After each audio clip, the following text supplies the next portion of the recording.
All in favor say aye. Aye. Aye. Okay, moving down to public comments. And seeing as there are none, any written communications? I have a question, but I'll wait for it.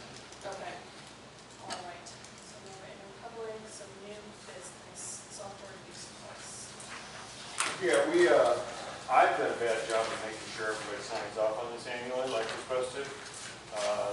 That's my bad, but this is a policy that Matt Wilkerson, our IT guy, actually asked us to institute a few years ago, and the board adopted it, and we haven't reviewed it since then. We have no recommended changes for it, but I don't want to go more than 3 years without you guys laying eyes on each policy. Anyways, they make sense, so there's no reason to explore. We can change it, so I make a motion to present the software use policy as presented. All in favor say aye. Aye. All right. And workplace discrimination, harassment, violence, and retaliation. As you can see, this is a much more complex policy, and we kind of crammed a lot of stuff together.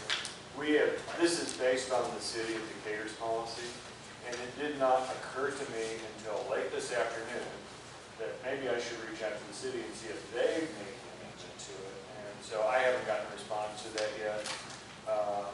But we have gratefully never had to use the discrimination, violence, or retaliation part of this, but sexual harassment is that's not the case. But it's all, the sexual harassment complaints we've had have been sexual harassment from patrons, which is not covered in this policy, even though the form that we ask victims to fill out does have alleged assailant or perpetrator, intruder / citizen, customer, visitor.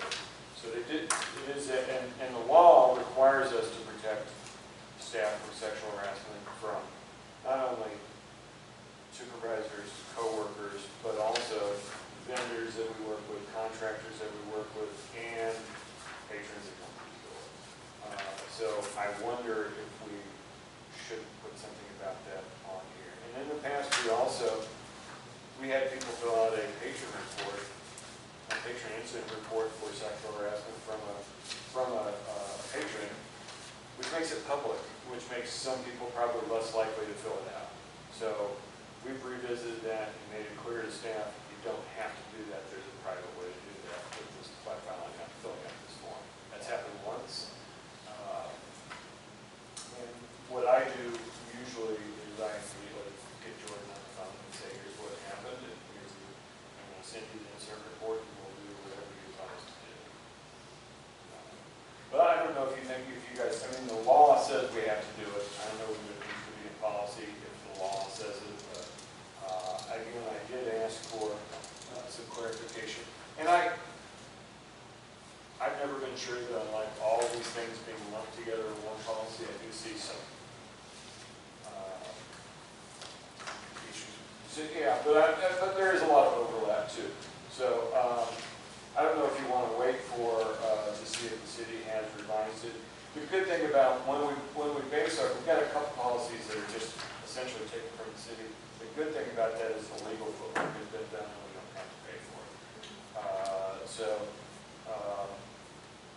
I'm happy to wait until we get that and bring it back to you guys or whatever you think. I vote motion to table it, just to see what the city has.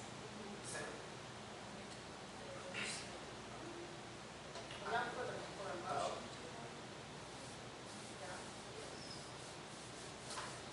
Any last discussion? I don't necessarily know what to do, like, it's mostly the prudent thing, just makes time last for the doesn't matter. It's not the most important thing in the world, so yes. Aye. All right, and then any other new business? Yeah, I just want to inform you guys, I'm not sure there's a PR aspect to it, I suppose. The state still has not announced the winners of the grant for the applied to for furniture.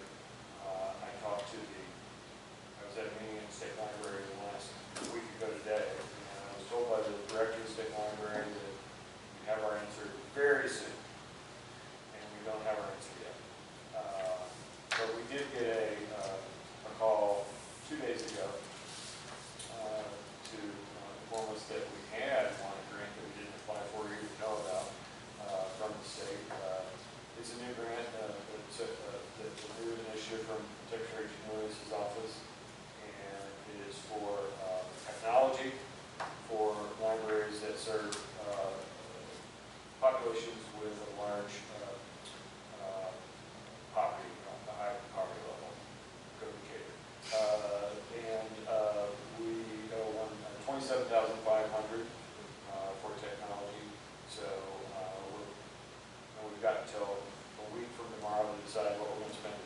We have 2 years to spend it, but we have to have a plan.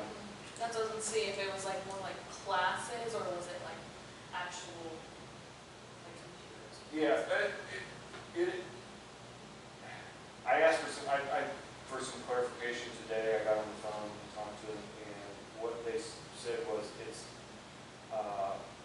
doesn't even have to be for the public. It can be for staff, but it doesn't appear to be instructional, but it appears to be technology itself.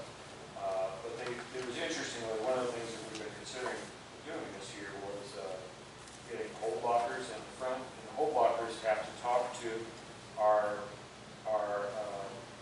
software system, our integrated library software system, and it's a way people come out and scan their card, and the door pops open, they got their hold, it's there 24 hours.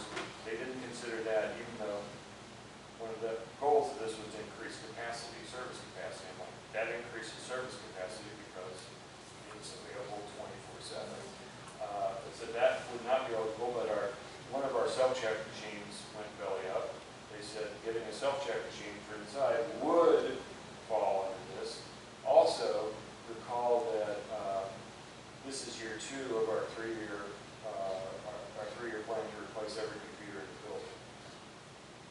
Interestingly, it costs about $26,000 to $27,000 to do that. So we could finish it this year. And they said that would be perfectly. That's both public and staff computers. So they said that would certainly qualify.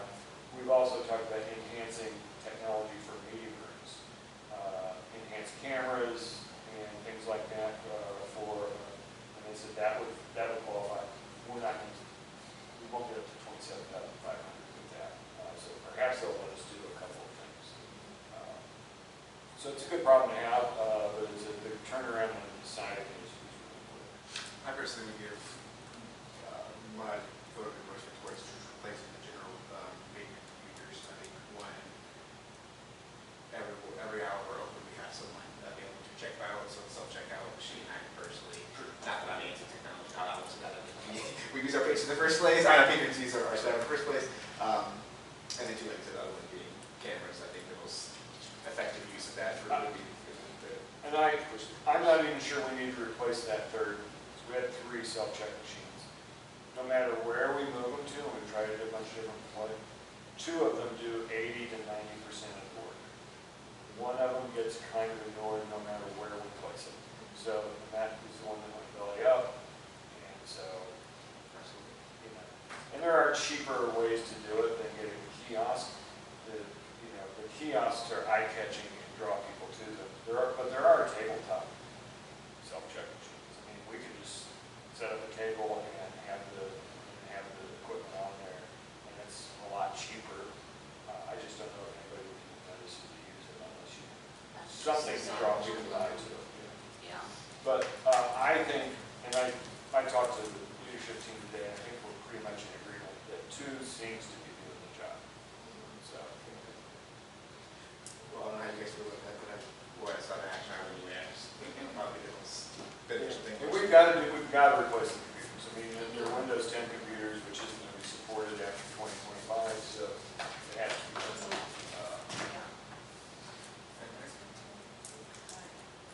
All right, well then, move down to old business with the policy clarification.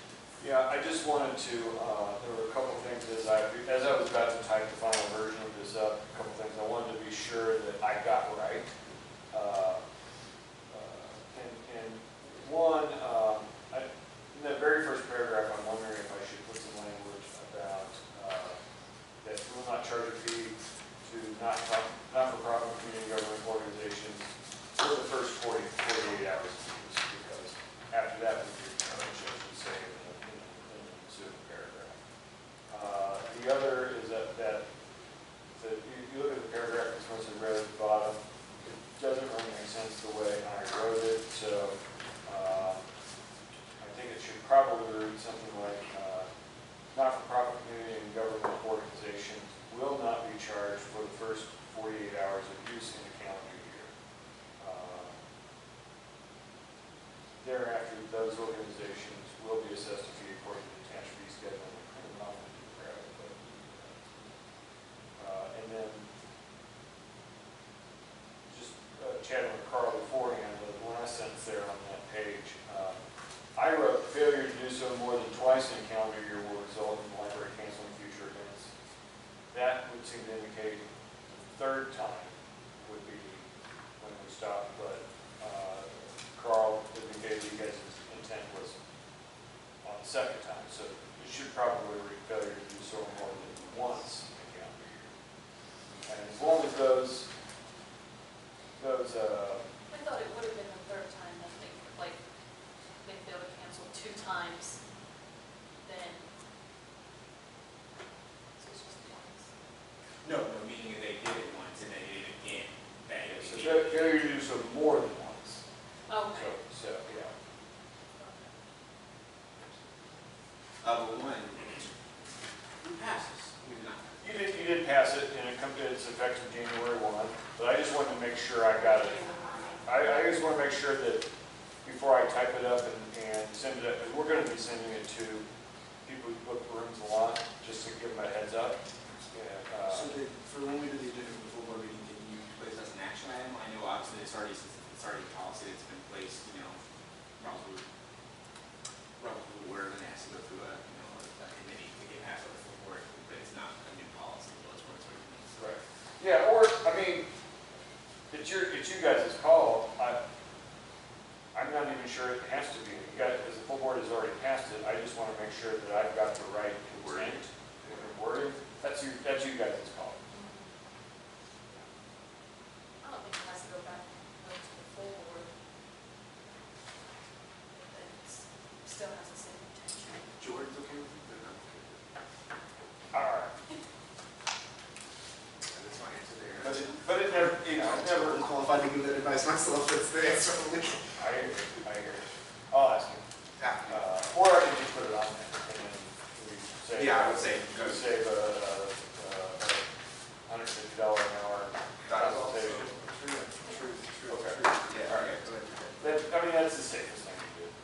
And for DEI committee, I think I have, my issue is that I have it on my calendar twice, that's what I have. Oh, so you still So don't I have it keep right. changing it, but I'm now changing 2 different ones. The third Wednesday of the month. Yeah, and I don't really have a report, and, I do think that enthusiasm is waning a bit, and I don't mean that, I think people feel like the work's been done, and I know it's always ongoing, but I think people feel, the vibe I'm getting is that they, their goals are worthy goals, but I just, the sense I'm getting is that attendance is dwindling and it's kind of running out of steam a little bit. And I'm not sure what to do with that. I think that's what I think is kind of adding the addition of the word affairs to it and making it a standing committee, even if it's only going on for 15 minutes, at a time. I think there being a place, for instance, to people to bring those concerns up. The opportunity being afforded to them, again, if they don't use that, that's fine. That's an interesting book because I don't think anybody's ever felt, hey, I can go to the DEI committee, and that's an interesting approach. I will say that I think that depends upon whom is there. Because I have been to DEI committees where I'm, for instance, the only library official, not necessarily staff, but people speak a little more frequently, versus when they know the division heads are there and things like that. Granted, I'm not necessarily sure if those are the things that make me think of that or even still include the library anymore. Nevertheless, again, that platform, that opportunity as a place where someone can, and it's more than just raising the concern. Raising the concern that needs some kind of substantive change in the library needs to happen. From obviously, if you've been agreed or something like that, that's not necessarily the general outlet for that. It's the official processes for such. But yeah, but there, even if it's not a violation, something we could do better. There needs to be a forum for that. And I'll talk with Carol about it and see what she wants to do. And I've got my recommendations for them, and that's what I, 4 years ago, 5 years ago, when we started this committee, what I asked for is, I said, I'm not going to sit on the committee because, I'm not going to be the, cishet white old that, and tells everybody what to do for DEI. I want you guys to meet and tell me what your advice is. Could meetings also be like decreased now from monthly? Because I mean, if you guys started 4 or 5 years ago, That's what I can see why it's so stagnant to where then it can change to like quarterly of like what has happened since the last time we met. And do some substantive work on the goals that they set. Mhm. Instead of trying, I mean, it's been years of trying to develop goals, Mhm. you know, Yeah. And And that's what I that's- think. Sorry, go ahead. all I'm saying is that's not, and I don't blame any, it's a tough commitment, you know, because there are a lot of factors and a lot of it's very abstract and people get, feelings are sometimes involved and it's hard to discuss these things. And we have also watched the diversity of our staff increase. That was going to be my point, in that I think one of the major lofty goals of the DEI thing is obviously having a more diverse staff. But as we pointed out, the only way that's going to happen is if we have a bunch of people that drain and retire, or we start firing people for reasons that we don't really have grounds to do so. And that's why I would say adding the affairs part and making a standing recruitment committee, because I, as a person of color, not that I'm applied by the library, can very much so see where that goal becomes just a lofty in the sky goal and never, as you said, decrease from a diversity standpoint, you know what I mean? And that being, there being the official reoccurring standing if no one, even if it doesn't go on very long. Ability to air that situation. But with that being said, I do have to